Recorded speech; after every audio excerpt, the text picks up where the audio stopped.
Selamat pagi, Bapak Ibu Saudara sekalian. Selamat berjumpa kembali dengan saya, Hari Lee, Gembala Sidang Restoration Christian Church di Los Angeles.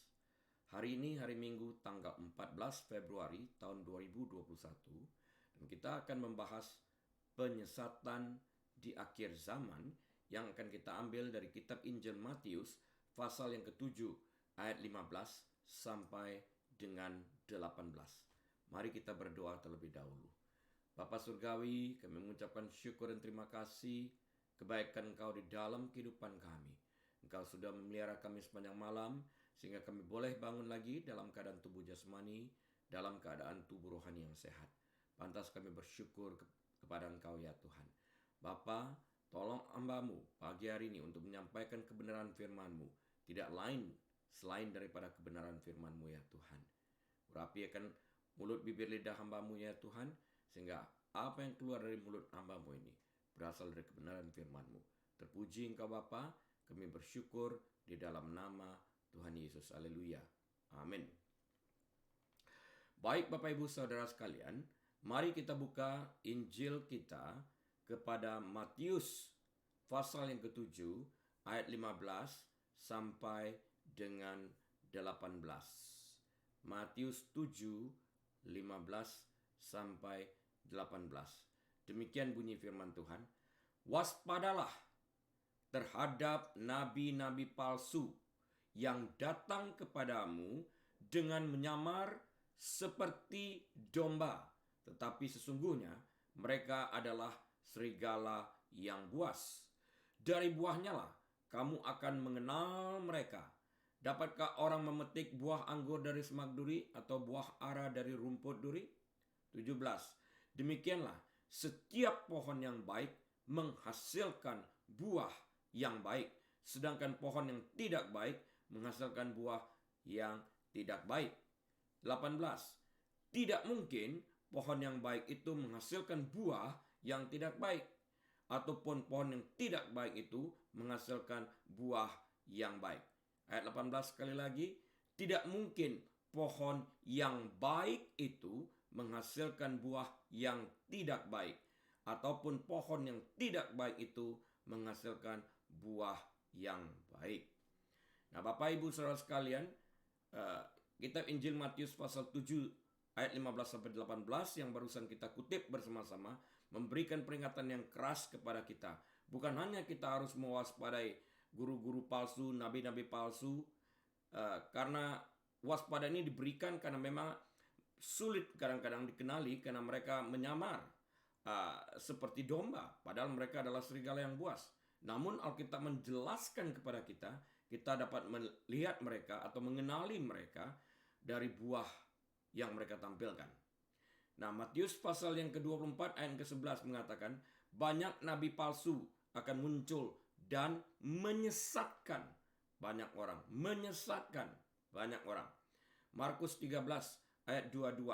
Sebab Mesias-Mesias palsu dan nabi-nabi palsu akan muncul, dan mereka akan mengadakan tanda-tanda dan mujizat-mujizat dengan maksud sekiranya mungkin menyesatkan orang-orang pilihan. Jadi sekalipun mereka pintar khotbah, mereka penuh semangat menyampaikan firman Tuhan, bahkan mengadakan mujizat, belum tentu mereka adalah utusan Tuhan. Nah, Alkitab banyak kali mulai dari perjanjian lama sampai perjanjian baru mengingatkan kita untuk berwaspada terhadap guru-guru palsu, mesias-mesias palsu, nabi-nabi palsu, dan sebagainya ini. Nah, Bapak Ibu Saudara sekalian, Matius 7 ayat 15 secara eksplisit mengingatkan kita sekalian untuk waspada terhadap nabi-nabi palsu. Jika ada nabi palsu, maka pasti ada nabi Allah. Apakah bedanya antara nabi Allah dengan nabi palsu? Bedanya adalah nabi Allah menerima pewahyuan langsung dari Allah. Pewahyuan itu dapat berupa penglihatan, kita sebut sebagai vision, mimpi atau dream, atau dapat juga berbentuk suara yang audible, yang nyata, yang terdengar bagi nabi itu. Atau bagi orang lingkungan, kadang-kadang Tuhan mengizinkan itu terjadi. Seperti pada saat Yesus dibaptis di sungai Yordan, terdengar suara Bapa dari surga. Inilah anak yang kukasihi, yang kepadanya aku berkenan. Semua orang hadir di sungai Yordan pada waktu itu secara audible dapat mendengarkan suara Bapa surgawi yang berbicara langsung dari surga. Jadi Tuhan itu ada. Nabi Allah adalah manusia biasa seperti kita sekalian. Yang membedakan Nabi Allah sekalipun manusia biasa seperti kita sekalian dengan kita adalah mereka menerima pewahyuan dari Allah. Nabi palsu juga manusia biasa seperti kita sekalian. Hanya saja mereka tidak mendapatkan pewahyuan dari Allah. Namun mereka merasa mendapatkan pewahyuan dari Allah. Apakah mereka sengaja melakukan hal ini untuk memanipulasikan orang lain, atau mereka sungguh-sungguh merasa mendapatkan pewahyuan dari Allah? Hanya mereka dan Tuhanlah yang tahu motif mereka. Namun kita dapat melihat nabi atau guru-guru palsu ini dari buah mereka. Apa yang mereka tampilkan di dalam kehidupan mereka. Dampak apa yang mereka hasilkan dalam kehidupan orang lain sebagai akibat pelayanan ataupun pengajaran mereka. Nabi Allah akan menghasilkan buah kebaikan yang berasal dari Allah. Kenapa? Karena Allah adalah sumber segala kebaikan, dan di dalam kebaikan Allah tidak terdapat kepalsuan. Dan Allah juga tidak menuntut sesuatu apapun setelah Dia memberkati dengan segala kebaikan yang berasal daripadanya. Nabi Allah memusatkan pelayanan mereka kepada kepentingan orang lain yang mendatangkan kepujian bagi nama Tuhan dan bukan kepada diri mereka sendiri. Nabi palsu akan menghasilkan buah yang palsu, yang tidak berasal daripada Allah, yang tidak memberikan faedah selain merusak kehidupan orang lain demi mendatangkan keuntungan bagi diri mereka sendiri. Nah, Bapak Ibu Saudara sekalian, Matius 7 ayat 15 sampai 18 yang kita kutip bersama-sama tadi mengingatkan kita sekalian untuk mewaspadai nabi-nabi palsu, dan di dalam kategori ini termasuk guru-guru palsu, mesias-mesias palsu yang sudah mulai bermunculan di mana-mana. Sesungguhnya mereka menyamar sebagai domba, berperilaku seperti pengikut Kristus. Namun sesungguhnya mereka adalah serigala berbulu domba. Mereka adalah iblis. Dalam peringatan ini, Matius menunjukkan kepada kita sekalian bahwa kita dapat mengenali mereka dari buah yang dihasilkan mereka dalam kehidupan mereka. Apakah buah tersebut berasal dari Tuhan atau dari iblis? Kalau dari Tuhan, selalu mendatangkan kebaikan dan berpusat kepada kepentingan orang lain. Sedangkan dari iblis, dia adalah bapa pembohong. Jadi dia memalsukan segala kebenaran yang dapat mencelakakan orang lain dan menguntungkan diri mereka sendiri. Bukan hanya sekedar mencelakakan, tapi merusak kehidupan orang lain. Mencuri kebahagiaan orang lain, memecah belah rumah tangga, dan sebagainya ini.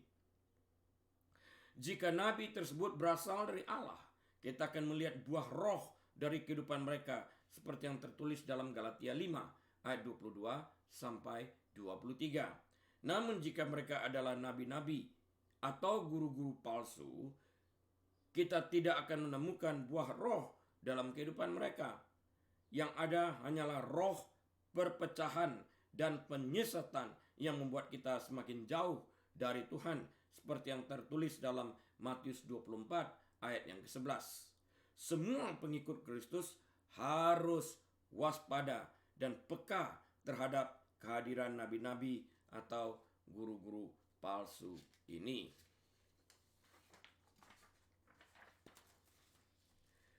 Matius 24 ayat 11 sampai 13 terjemahan baru mengatakan seperti berikut. Banyak nabi palsu akan muncul dan menyesatkan banyak orang. Mereka muncul dengan tujuan menyesatkan orang lain. Dan karena makin bertambahnya kedurhakaan, maka kasih kebanyakan orang akan menjadi dingin. Tetapi orang yang bertahan sampai kepada kesudahannya akan selamat. Nah, Bapak Ibu Saudara sekalian, akibat pelayanan ataupun pengajaran daripada guru-guru palsu, nabi-nabi palsu, mesias-mesias palsu ini yang menyesatkan orang, maka lebih banyak lagi orang murtad.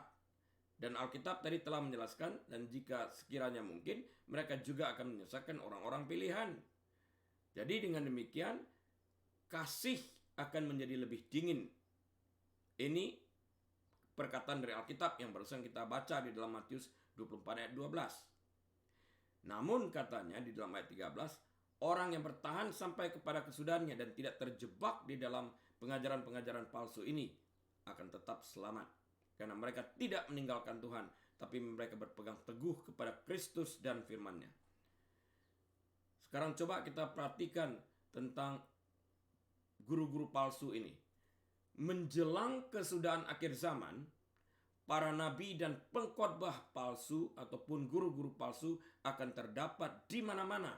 Dan tentang ini, Rasul Petrus pun bersaksi seperti yang terdapat dalam 2 Petrus pasal yang kedua, ayat yang pertama sampai dengan yang ketiga. Sebagaimana nabi-nabi palsu dahulu tampil di tengah-tengah umat Allah, dalam perjanjian lama ini maksudnya, demikian pula di antara kamu dalam perjanjian baru ini akan ada guru-guru palsu. Mereka akan memasukkan pengajaran-pengajaran sesat yang membinasakan.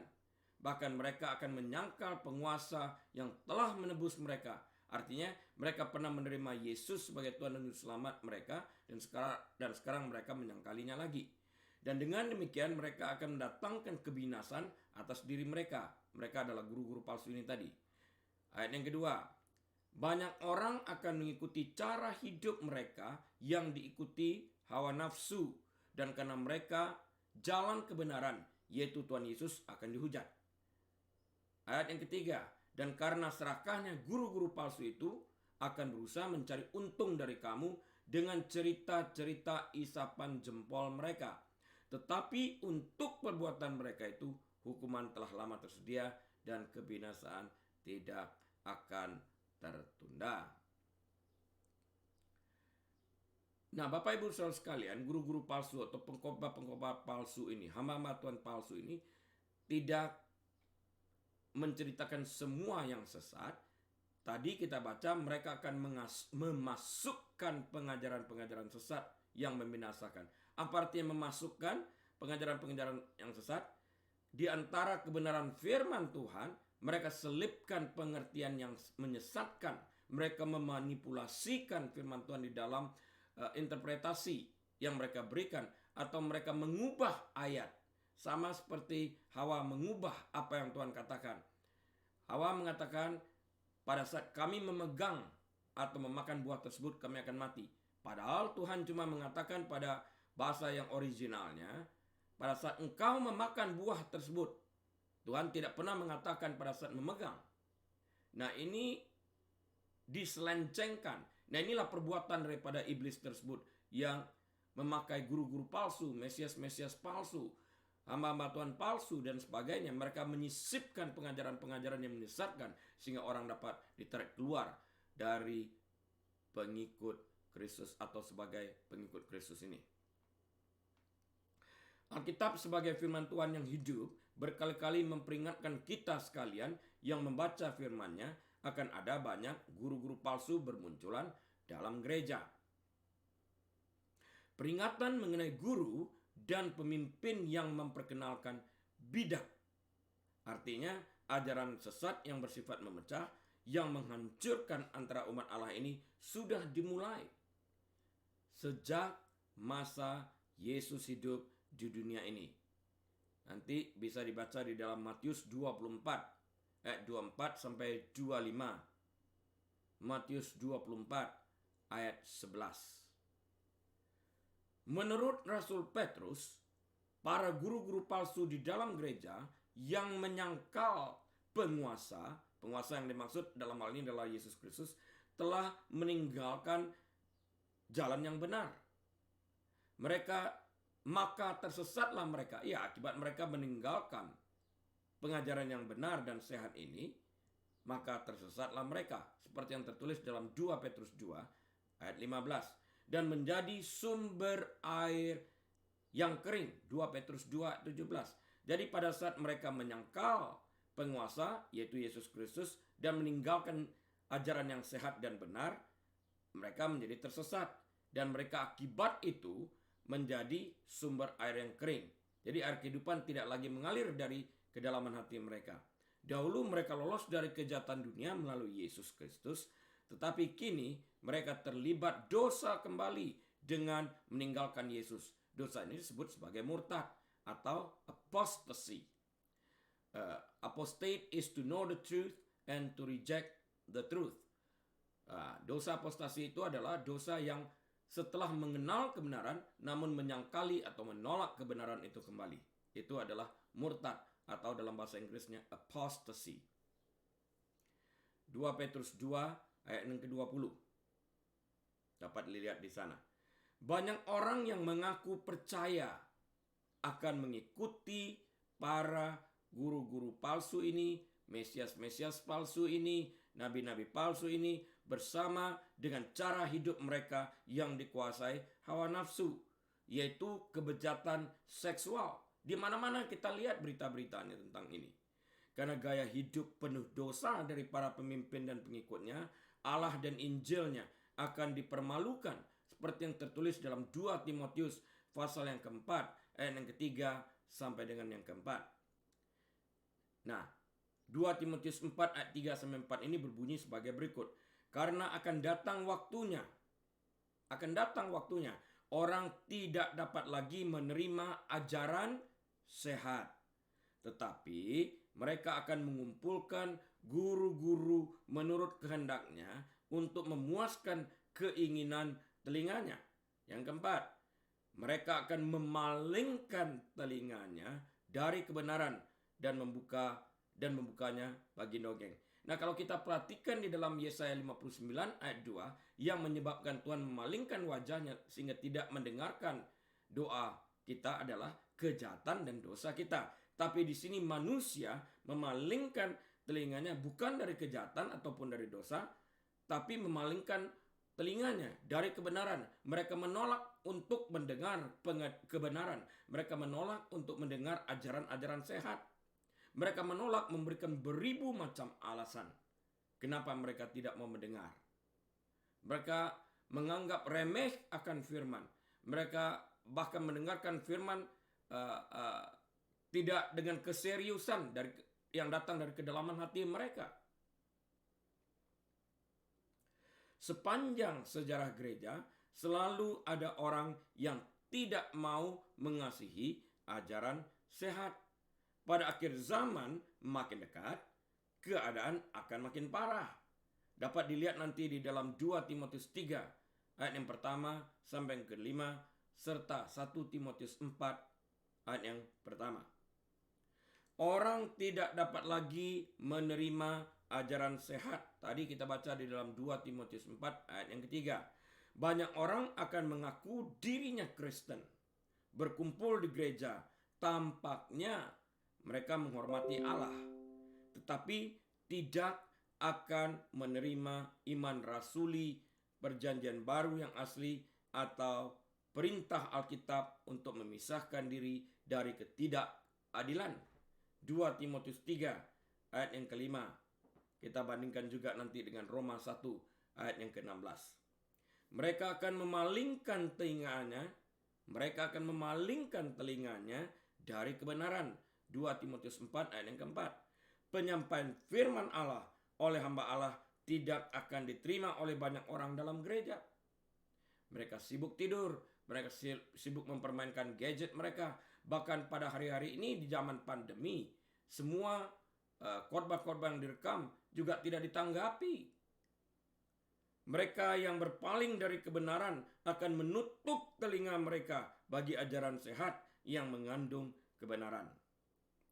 2 Timotius 2 ayat 18, 2 Timotius 3 ayat 7 sampai 8, 1 Timotius 6 ayat yang kelima, serta Titus 1 ayat yang ke-14. Mereka tidak akan menerima firman Allah tentang pertobatan, tentang dosa, tentang hukuman, dan mereka juga menolak tentang perlunya hidup kudus dan terpisah dari dunia. Mereka akan mengumpulkan guru-guru menurut kehendaknya untuk memuaskan keinginan telinga. 2 Timotius 4 ayat ketiga kita baca tadi. Mereka tidak akan mencari gembala menurut standar firman Allah, tetapi akan mencari orang yang sesuai dengan keinginan duniawi mereka. Mereka akan memilih pengkhotbah yang pandai berbicara, mampu menghibur, dan menyampaikan berita yang akan meyakinkan mereka bahwa mereka dapat tetap menjadi Kristen sementara hidup menurut tabiat dosa. Ini adalah sebuah penyesatan. Dapat dibaca di dalam Roma 8 ayat 4 sampai 13. 2 Petrus 2 ayat 1 sampai dengan 22. Mereka juga mencari pelawak untuk memuaskan telinga mereka dari mimbar. Sama seperti Samson yang menjadi tawanan orang Filistin disuruh melawak.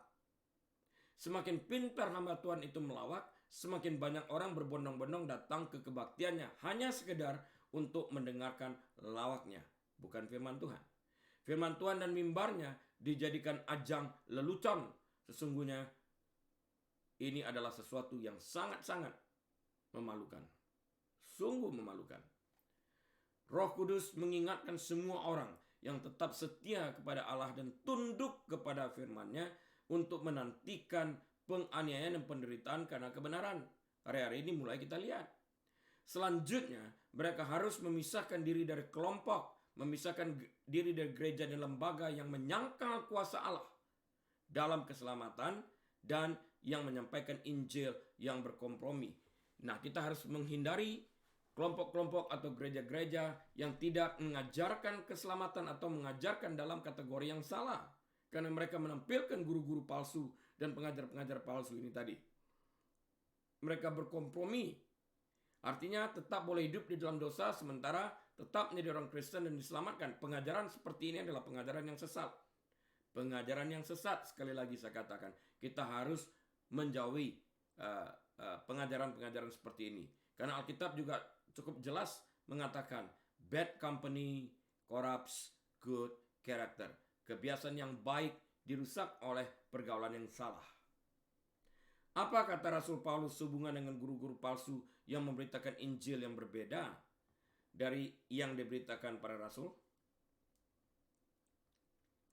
Galatia pasal yang pertama, ayat yang ke-9 mengatakan, seperti yang telah kami katakan dahulu, sekarang kukatakan sekali lagi, jikalau ada orang yang memberitakan kepadamu suatu Injil yang berbeda dengan apa yang telah kamu terima, terkutuklah dia. Ini surat Rasul Paulus kepada jemaat di Galatia yang tertulis dalam Galatia 1 ayat yang 9. Rasul Paulus dalam kisah para rasul pasal yang 17 ayat yang ke-11, silakan baca New King James Version karena terjemahan ini jauh lebih baik. Sedangkan terjemahan dalam bahasa Indonesianya sedikit lari. Jadi sekali lagi Rasul Paulus dalam kisah para rasul 17 ayat 11 dalam New King James Version mengingatkan kita sekalian untuk tidak menerima mentah-mentah apa yang kita baca dan apa yang kita dengar dan apa yang kita terima melalui mimbar.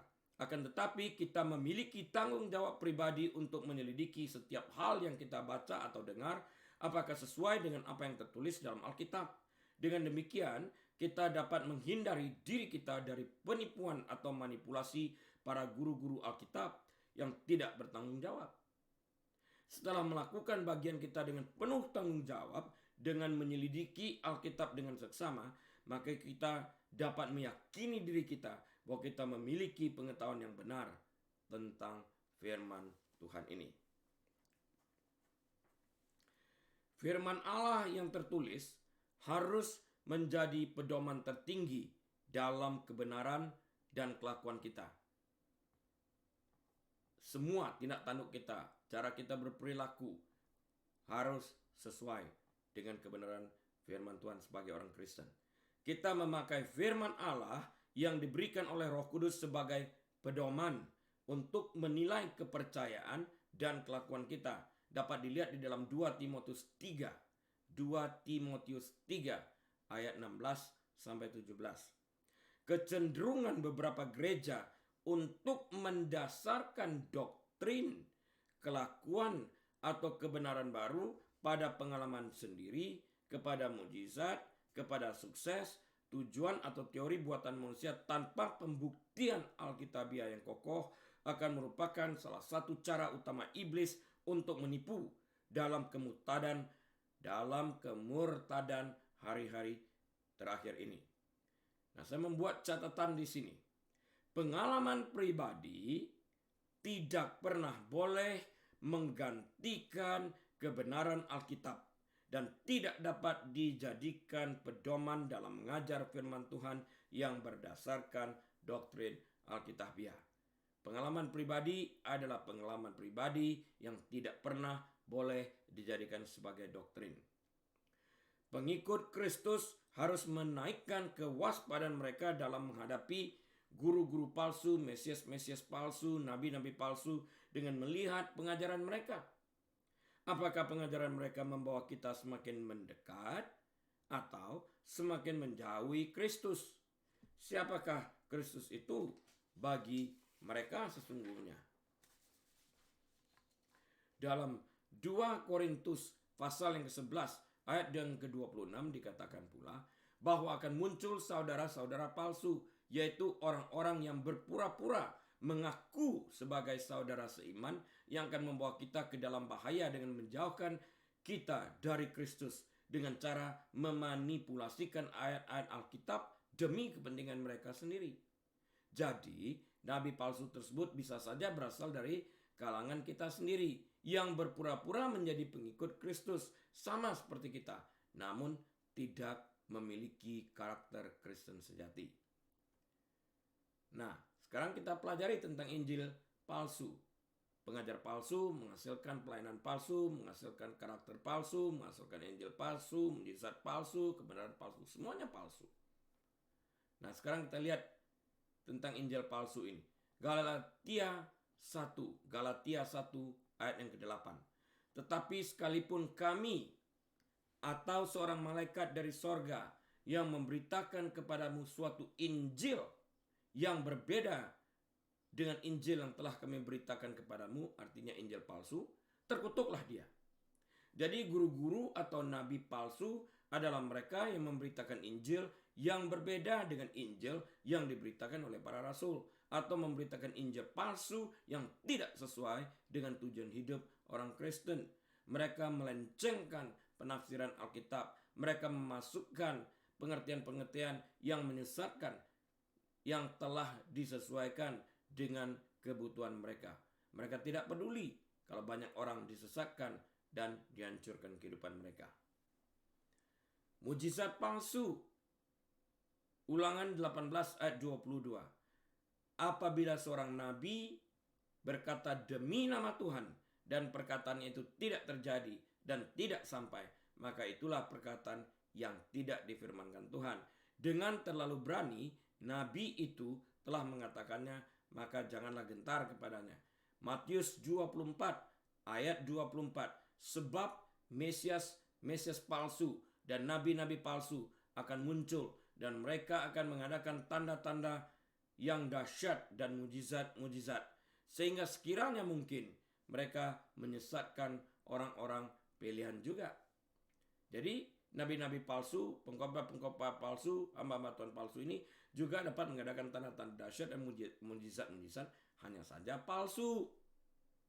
Untuk dapat mengenali nabi-nabi atau guru-guru palsu, bukan saja perkataan mereka harus diuji, karena apa yang mereka katakan bukan saja terjadi, mujizat mungkin saja terjadi, seperti yang barusan kita baca di dalam Matius 24 ayat 24. Tapi lebih dari itu, kita harus menguji buah roh yang terdapat dalam kehidupan mereka, dan apakah mereka memanipulasikan kita agar kita menjauh dari Tuhan.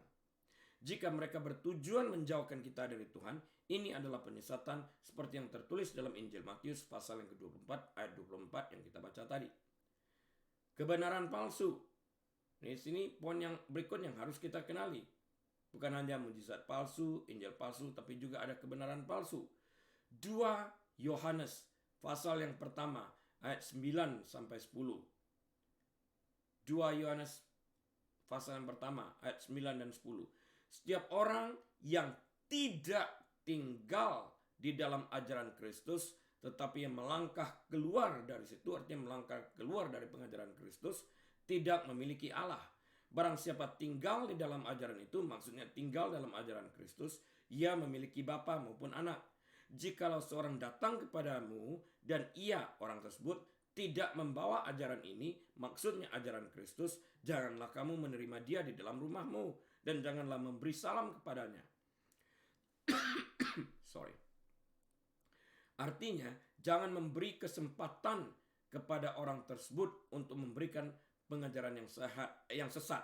Jangan izinkan orang tersebut masuk ke dalam rumahmu untuk memberikan pengajaran yang sesat sehingga dapat mencelakakan dirimu dan sisi rumah tanggamu.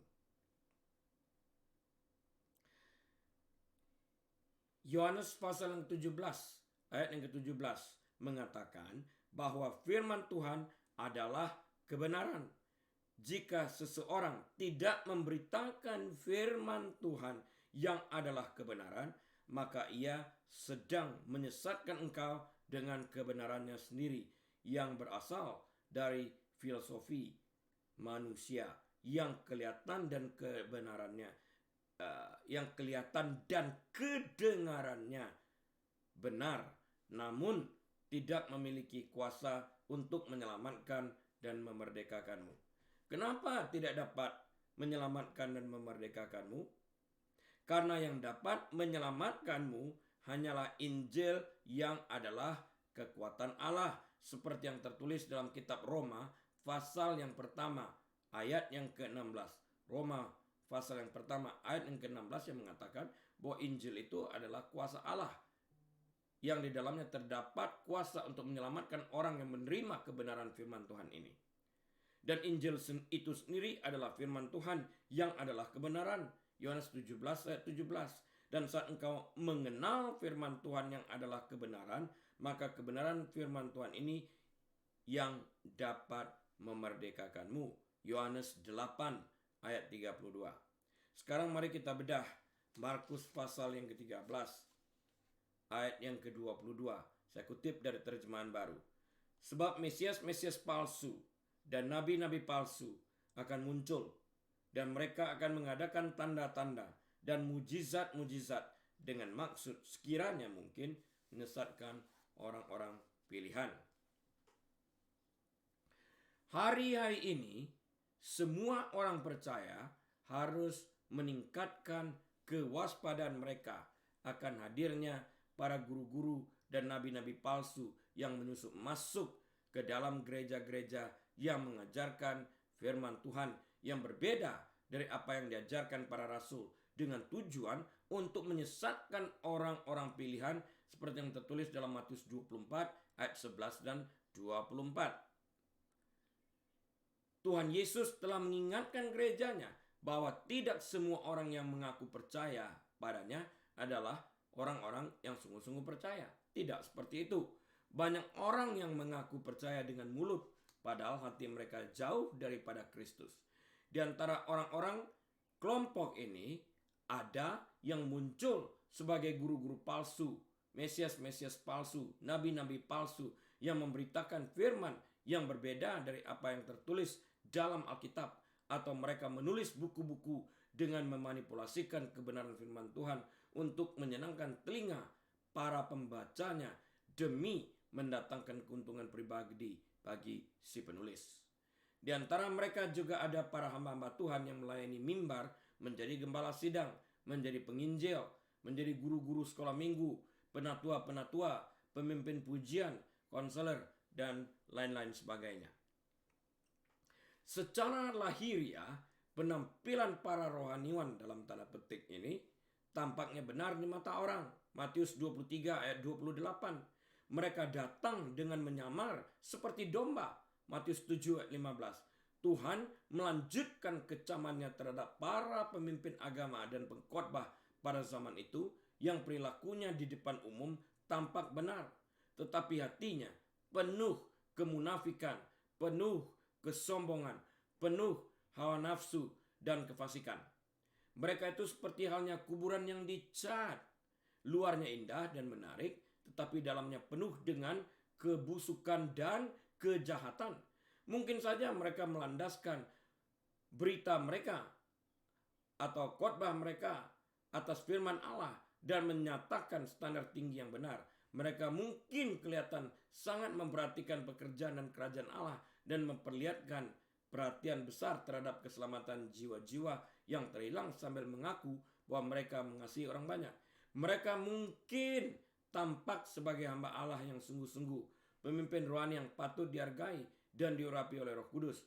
Mereka bahkan kelihatan sangat berhasil dan banyak pengikut mereka. Matius 24 ayat 11 dan 24 tadi. 2 Korintus 11 ayat 13 sampai 15. Mereka bahkan bernubuat.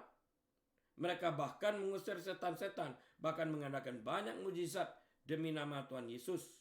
Matius 7:22. Namun Tuhan Yesus tidak pernah mengenal mereka. Matius 7 ayat 23. Kata-kata Kristus ini dengan jelas menyatakan bahwa seorang hamba Tuhan mungkin saja memberitakan Injil di dalam nama Kristus, mengusir setan-setan dan mengadakan mujizat, sedangkan mereka sendiri tidak mempunyai iman yang menyelamatkan di dalam Kristus. Alkitab mengingatkan kita sekalian bahwa hamba Tuhan yang sekalipun memberitakan Injil secara berapi-api dengan semangat yang tinggi demi kebenaran serta melakukan banyak mujizat, mungkin saja sedang di bawah pengaruh dan kuasa iblis. Paulus mengingatkan bahwa iblis pun menyamar sebagai malaikat terang. Jadi bukanlah suatu yang ganjil jika pelayan-pelayannya menyamar sebagai pelayan-pelayan kebenaran. 2 Korintus 11 ayat 14 sampai 15. Bisa dibandingkan dengan Matius 24 dan 24 yang kita baca tadi. Paulus menjelaskan bahwa urapan yang tampaknya penuh kuasa dapat merupakan pekerjaan iblis. Karena itu waspadailah mereka dengan melihat buah roh yang ada dalam kehidupan mereka dan perhatikan rekam jejak mereka dengan seksama. Rasul Paulus dalam Filipi pasal yang pertama ayat 15 sampai dengan 19 menjelaskan kepada kita sekalian, sekalipun ada orang-orang yang memberitakan firman Tuhan dengan maksud yang tidak baik, Allah mampu menerangi roh orang yang menerima kebenaran firman tersebut sehingga mereka menjadi percaya kepada Kristus. Allah senantiasa menginginkan bahwa mereka yang memberitakan Injil hidup benar di dalam Kristus. 1 Timotius 3 ayat yang pertama sampai yang ke-7. Namun apabila ada seseorang yang jahat atau tidak bermoral memberitakan firman Allah, Allah tetap dapat bekerja di dalam hati orang yang menerima firman-Nya dengan penyerahan kepada Kristus. Kebenaran adalah kebenaran. Allah memperhatikan firman-Nya. Office orang tersebut dihargai. Orangnya tidak disukai oleh Tuhan karena dia adalah penyesat. Tapi firman yang dikutipnya secara benar yang disampaikan tetap dihargai karena itu tetap adalah kebenaran yang menyelamatkan selama itu diterima dengan iman. Allah tidak mendukung, sekali lagi, Allah tidak mendukung seorang pengkhotbah yang tidak benar. Allah tidak mendukung pengajar-pengajar palsu, nabi-nabi palsu, mesias-mesias palsu. Namun Allah tetap akan mendukung kebenaran Alkitabiah dan mereka yang menerima kebenaran itu dengan iman. Karena dikatakan memang kamu akan mengenal kebenaran dan kebenaran itu akan memerdekakan kamu. Sekalipun demikian, orang-orang yang terlihat rohaniwan dalam penampilan luar mereka ini sangat mirip dengan nabi-nabi palsu dalam perjanjian lama dan orang Farisi dalam perjanjian baru. Di dalam kehidupan mereka yang sesungguhnya, yaitu yang tidak tampak kepada umum, kelakuan mereka secara tersembunyi, mereka dipenuhi rampasan dan kerakusan. Matius 23 ayat 25 menjelaskan tentang rampasan dan kerakusan ini. Matius 23 ayat 25. Penuh tulang belulang dan berbagai jenis kotoran. Matius 23 ayat 27. Penuh kemunafikan dan kedurjanaan. Matius 23 ayat 28. Kehidupan mereka di balik pintu yang terkunci menyangkut hal-hal seperti hawa nafsu, kebejatan, perzinahan, pornografi, kerakusan, dan kegemaran yang memusat pada diri sendiri. Ulangan 13 ayat yang ketiga. Kita baca bersama-sama. Ulangan 13 ayat yang ketiga. Maka janganlah engkau mendengarkan perkataan nabi atau pemimpi itu. Sebab Tuhan Allahmu mencoba kamu untuk mengetahui apakah kamu sungguh-sungguh mengasihi Tuhan Allahmu dengan segenap hatimu dan dengan segenap jiwamu. Ingat dikatakan di sini, janganlah engkau mendengarkan perkataan nabi atau pemimpi itu. Tadi dijelaskan janganlah engkau menerima orang-orang seperti itu di dalam rumahmu supaya engkau tidak mendengarkan pengajaran mereka yang menyesatkan sehingga akhirnya engkau disesatkan. Dari dasar hubungan orang percaya dengan Tuhan ialah dasar dari hubungan orang percaya dengan Tuhan ialah kesetiaan kepada Allah dan firman yang telah dinyatakannya. Ulangan 8 ayat yang ketiga. Jadi Tuhan menempatkan orang-orang tersebut untuk menguji, bukan mencoba. Allah tidak pernah mencobai. Mencobai adalah setan. Tuhan menguji untuk melihat kesetiaan kita dengan menempatkan orang-orang tersebut. Apakah kita menolak pengajarannya yang menyesatkan atau kita menerima sehingga tersesat. Ulangan 13 ayat yang pertama sampai kelima mengajarkan bahwa pencobaan untuk mengurangi Ulangan 13 ayat pertama sampai kelima mengajarkan bahwa pencobaan yang dilakukan oleh iblis untuk mengurangi pengabdian kepada Allah kadang-kadang akan datang kepada mereka yang tampaknya rohani. Berikut terdapat beberapa implikasi untuk kehidupan kita sebagai orang percaya.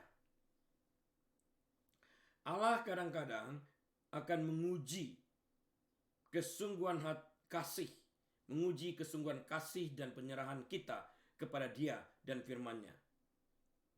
Ulangan 8 ayat yang kedua. Kadang-kadang Allah menguji kita dengan membiarkan munculnya orang-orang di antara umat-Nya yang mengatakan berbicara atas namanya dan disertai dengan tanda atau mujizat. Ulangan 13 ayat yang 1 dan kedua. Orang semacam ini mungkin berbicara dengan pengurapan besar, bernubuat dengan tepat tentang masa depan, dan melakukan mujizat, tanda, dan hal ajaib. Akan tetapi pada saat bersamaan mereka tidak memberitakan Injil yang akan tetapi pada saat bersamaan mereka bisa memberitakan Injil yang bertentangan dengan pernyataan Alkitab. Mengikuti para pemimpin palsu ini, kita akan dijauhkan dari kesetiaan mutlak kepada Tuhan dan firman-Nya yang terilhamkan. Jadi jika kita memilih mengikuti para pemimpin palsu ini, maka kita akan dijauhkan dari kesetiaan mutlak kepada Tuhan dan firman-Nya yang terilhamkan.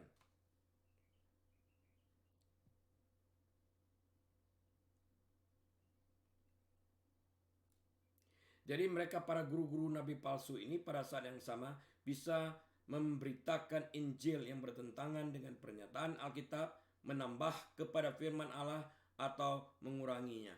Ini sesuatu yang sangat menyesatkan. Perjanjian Baru juga mengingatkan bahwa nabi-nabi palsu dan guru-guru palsu akan sangat memutarbalikkan Injil Kristus pada hari-hari terakhir. Orang percaya harus bertekad untuk setia kepada pernyataan Allah yang tertulis yang terdapat dalam Alkitab. Keabsahan pelayanan dan ajaran seorang jangan dievaluasi hanya dengan bakat berkhotbah, kuasa untuk bernubuat, mengadakan mujizat, atau jumlah orang yang ditobatkan. Patokan-patokan semacam itu akan makin tidak bisa diandalkan menjelang akhir zaman. Hanya karena jumlah jemaat yang ikut kebaktian puluhan ribu, belasan ribu, atau ribuan tidak dapat dipakai sebagai ukuran bahwa orang tersebut dipakai oleh Tuhan dan orang itu pasti benar di dalam Tuhan. Tolok ukur kebenaran harus senantiasa firman Allah yang tidak ada salahnya. Sebagai contoh, lihat Nehemia. Lihat Nehemia pasal yang ke-6 ayat yang ke-12. Karena ku ketahui benar bahwa Allah tidak mengutus Dia Ia mengucapkan nubuat itu terhadap aku karena disuap Tobia dan Sanbalat. Jadi ada nabi palsu yang menerima uang untuk menyampaikan sesuatu. Bukan lagi nubuatan, sekalipun kelihatannya seperti nubuatan, sungguhnya itu adalah kutukan. Mari kita perhatikan juga apa yang tertulis dalam Yeremia 14 ayat 14. Jawab Tuhan kepadaku, Yeremia maksudnya, para nabi itu bernubuat palsu demi namaku. Para nabi itu bernubuat palsu demi namaku. Aku tidak mengutus mereka, tidak memerintahkan mereka, dan tidak berfirman kepada mereka. Mereka menubuatkan kepadamu penglihatan bohong, ramalan kosong, dan tipu rekaan hatinya sendiri. Saya membuat catatan di sini, Allah menguji untuk melihat kesetiaan manusia kepadanya, namun tidak pernah mencobai umat manusia. Yang mencobai manusia adalah setan. Kesimpulan yang dapat diambil dari semuanya ini adalah bahwa semua orang yang mengaku dirinya utusan Allah harus diuji apakah mereka sungguh-sungguh dari Allah. Ada yang mengaku dirinya orang percaya dan mengatakan bahwa mereka melakukan pelayanan yang diperintahkan Tuhan. Namun dalam kenyataan mereka hanya mencari kemuliaan dan keuntungan pribadi. Dalam kenyataannya mereka hanya mencari kemuliaan dan keuntungan pribadi. Umat Allah memerlukan kearifan untuk menilai watak pribadi dan kesetiaan kepada Allah dan standar-standarnya dari semua yang menyatakan dirinya juru bicara Allah tadi. Umat Allah harus menyadari bahwa ada nabi-nabi yang mungkin bernubuat palsu dan secara tidak benar mengatakan telah menerima penglihatan dari Tuhan. Karena itu semua nabi harus diuji sesuai dengan standar-standar Alkitab. Orang-orang yang terlihat rohaniwan dalam penampilan luar mereka ini adalah penipu lihai yang memperoleh kedudukan yang berpengaruh di dalam gereja melalui dua cara. Yang pertama, beberapa guru atau pengkhotbah palsu mengawali pelayanan mereka dengan kesungguhan hati, kebenaran, kemurnian, dan iman yang sungguh-sungguh kepada Kristus. Awalnya seperti ini. Kemudian karena kesombongan dan keinginan mereka yang tidak bermoral, kasih dan pengabdian mereka kepada Kristus semakin memudar. Sebagai akibatnya, hubungan mereka terputus dengan kerajaan Allah, sehingga mereka menjadi sarana iblis, sementara masih menyamar sebagai pelayan kebenaran. 2 Korintus 11 ayat yang ke-15. Yang kedua, guru-guru atau pengkhotbah palsu lainnya tidak pernah sungguh-sungguh percaya kepada Kristus. Yang pertama tadi awalnya benar, tapi yang sini sejak awal tidak sungguh-sungguh percaya kepada Kristus. Iblis telah menanamkan mereka di dalam gereja sejak awal pelayanan mereka. Matius 13 ayat 24 sampai 28, Matius 13 ayat 36 sampai 43. Sambil menggunakan kecakapan dan karisma mereka serta membantu dalam keberhasilan mereka. Siasat iblis ialah menempatkan mereka dalam kedudukan yang berpengaruh di dalam gereja agar mereka dapat merusak pekerjaan Kristus. Iblis mengetahui bahwa pada saat perbuatan mereka ketahuan, Injil dan nama Kristus akan sangat-sangat dipermalukan. Nah, sekarang bagaimana cara kita menguji? Tadi banyak juga kita berbicara waspada dan uji. Bagaimana cara kita menguji akan adanya nabi-nabi palsu, pengajar-pengajar palsu, guru-guru palsu ini? 14 kali dalam kitab Injil. Jadi 14 kali dalam kitab-kitab Injil, Yesus mengingatkan muridnya agar waspada terhadap pemimpin-pemimpin yang akan menyesatkan. Bisa dilihat, saya banyak referensi, sabar sebentar. Matius 7 ayat 15, Matius 16 ayat 6 dan 11, Matius 24 ayat 4 dan 24, Markus 4 ayat 24, Markus 8 ayat 15, Markus 12 ayat 38 sampai 40, Markus 13 ayat 5, Lukas 12 ayat yang pertama, Lukas 17 ayat 23, Lukas 20 ayat 46, serta Lukas 21 ayat yang ke-8. Banyak referensinya bagi pribadi lepas pribadi yang ingin mempelajari firman ini lebih lanjut lagi. Saya sertakan referensi-referensi tersebut dengan tujuan untuk dapat dipelajari dan dipakai di masa yang akan datang. Jadi guru-guru yang kedua ini adalah guru-guru atau pengkhotbah palsu lainnya saya salah baca. Jadi 14 kali dalam kitab-kitab Injil, Yesus mengingatkan muridnya agar waspada terhadap pemimpin-pemimpin yang menyesatkan seperti yang saya katakan ayat-ayatnya tadi. Selain itu, orang percaya juga dinasihati untuk menguji pengajar, pengkhotbah, dan pemimpin di dalam gereja. Langkah-langkah berikut ini dapat dipergunakan untuk menguji guru palsu atau nabi palsu. Yang pertama, perhatikan watak mereka.